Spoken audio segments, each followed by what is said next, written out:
Learn to practice shrug therapy. We're all going to learn today how to do shrug therapy. My son bought me a new coffee pot, and it pretty much does everything for you, except put the pot under where the coffee's coming out. It doesn't do that. And it doesn't put the filter. Now, there's a filter that you can just leave in there all the time, but I don't like that one. So if you're going to use paper filters, you got to put it in. But I mean, it grinds the coffee. It does everything.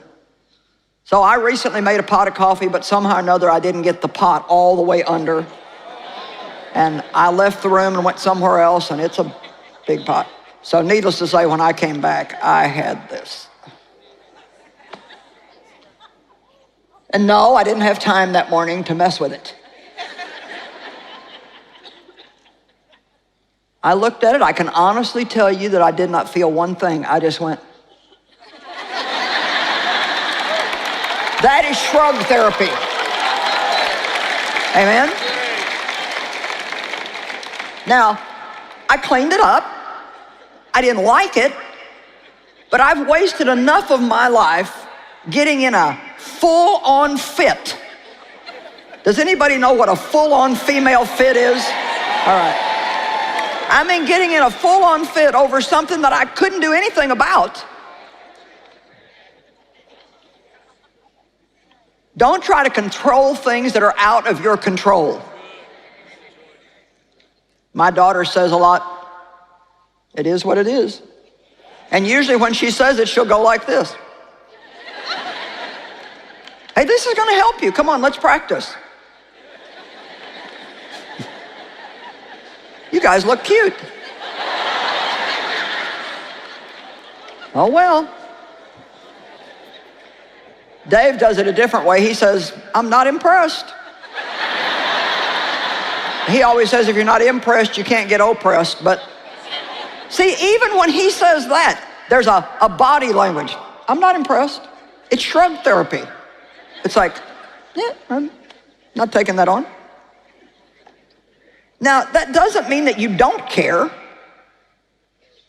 But what it means is that you're casting your care. And guess what? God cannot and will not take care of us until we cast our care. Cast all of your care, all of your concerns upon me once and for all, for I care about you. The second thing that you can practice is staying in your comfort zone. 5 ways to de-stress. Practice shrug therapy. Number 2, stay in your comfort zone. Now that doesn't mean that we never do anything difficult, but it does mean that we recognize our limits and we respect them. In other words, stop trying to do stuff that you're lousy at. Amen? You just don't know what a mess we would have if I went home and tried to make a piece of clothes or bake some real fancy dessert, you know? I got this itch on me a couple of years ago, and I thought, okay, I'm gonna do some regular stuff. I get like that sometimes if I've just like done too many meetings or something in a row, you know, it's like, and see, even that, it's like, it's not even good for me to just be in a spiritual zone all the time. I need to be in a normal zone too. And so when I get like that, if I get really tired and I just overdosed on spirituality, then sometimes I want to get domestic, which is a joke because I'm not like, that's just like not kind of like my thing. And so I got cookbooks and I went out and I bought, you don't even want to know how much money I spent on spices. I mean, I got every kind of spice that you could possibly imagine. And my daughter's like, what are you going to do with that? I'm going to start cooking. It'll be good for me to cook. I'm going to enjoy this. It'll be good. So I decided I was going to make Dave and I a tuna casserole because we used to really like tuna casserole. And that's pretty easy, you know, like noodles, soup, tuna, cheese. It's not hard to make. And somehow or another, the thing turned out like glue. I mean, it was bad. Well, you know what? The spices are all still in the rack. And I've returned to my comfort zone and my strength, because I can do this. I mean, I need a break from it, but this is where I'm comfortable. I'm not uncomfortable up here. You guys don't make me nervous. I mean, this is fine for me. But I would be stressed out if I was having to bake a cake and make Dave a pair of shorts or something. That would just be, nightmare.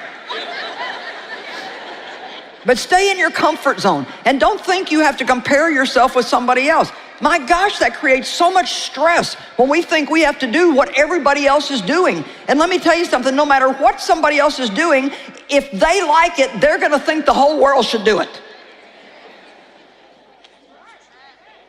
And if you don't stand up for yourself, you're gonna spend your life doing a bunch of stuff that you hate and despise, and then feel bad because you're not good at it when it's not even what you're supposed to be doing. Amen?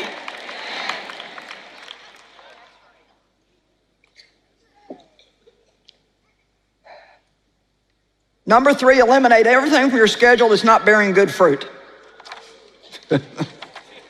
That'll take another half an hour of time for you to spend with yourself. Eliminate everything from your schedule that's not bearing good fruit. Are you sitting on a committee that does nothing but argue and never makes a decision? Lord have mercy. I remember a church committee I was on one time. And they would argue and discuss what color to repaint the front door. Boring. How much time do you spend gossiping or listening to gossip?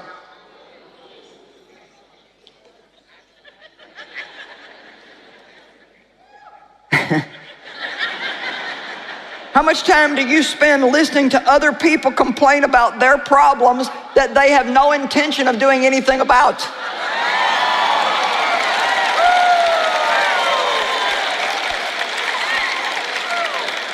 They don't want your help.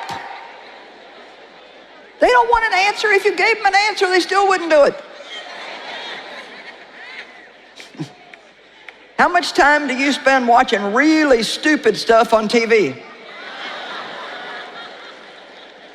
Or maybe just flipping through the channels for 2 hours and never watching anything. Now, you know, I know some of you probably really like reality TV, but I don't like it. I have enough of reality, thank you. When I watch television, I want some fantasy. Give me a fairy tale. I want something like that is not connected to the earth. I don't want to sit and watch another family fight and almost kill each other. It took me 40 years to come out of that. Why do I want to do that?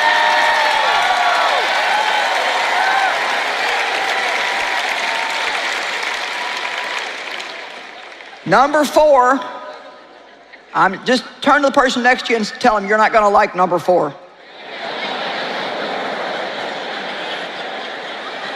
I'm just letting you know ahead of time you're not going to like this, because the number 4 thing that you can do to relieve stress is to exercise.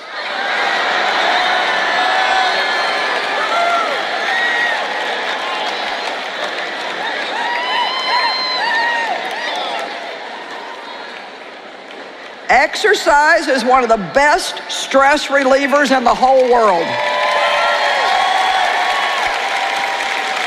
Now listen, we have these little things called endorphins in our body. And they're the feel-good hormones. And they are increased when we exercise. Endorphins make us feel happy, and we worry less. Exercise improves your sleep, and that counteracts stress. If you exercise hard enough to sweat, it removes toxic poisons from your system. It can lower blood pressure, your resting heart rate, and cholesterol, and it improves your mood.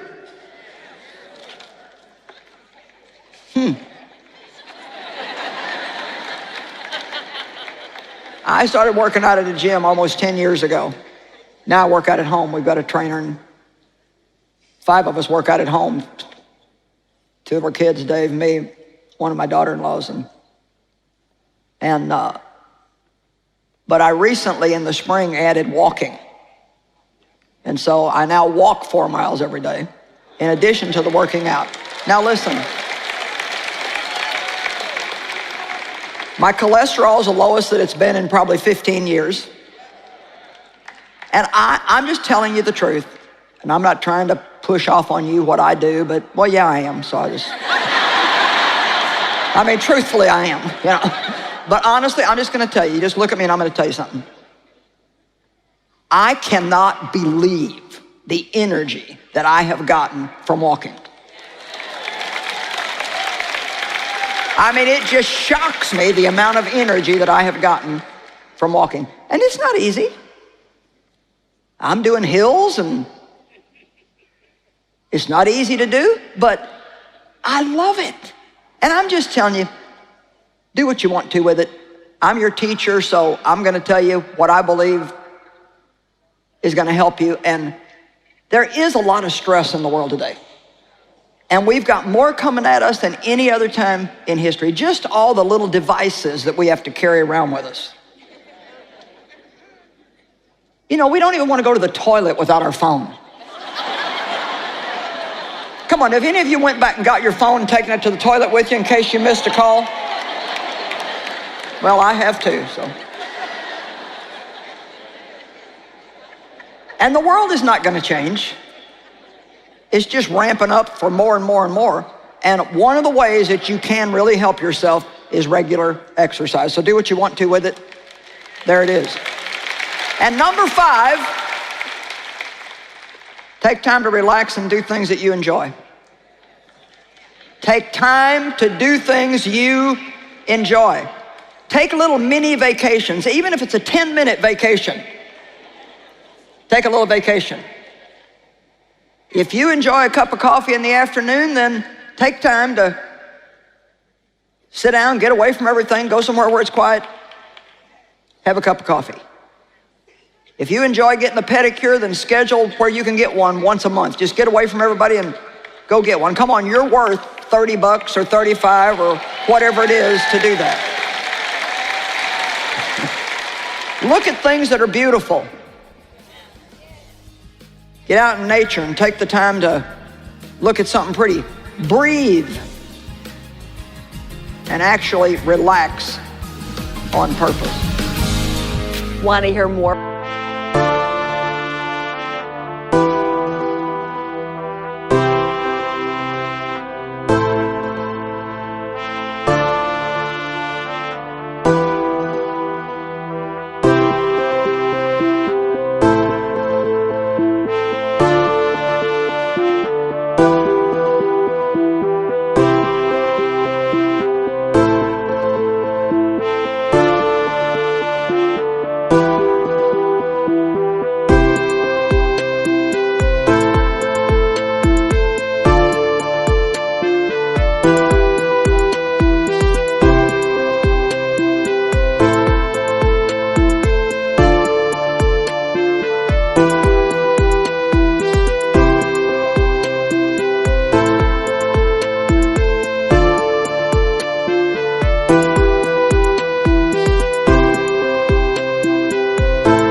From Joyce on this topic, we've got you covered. Visit us in the Joyce Meyer app or at joycemeyer.org.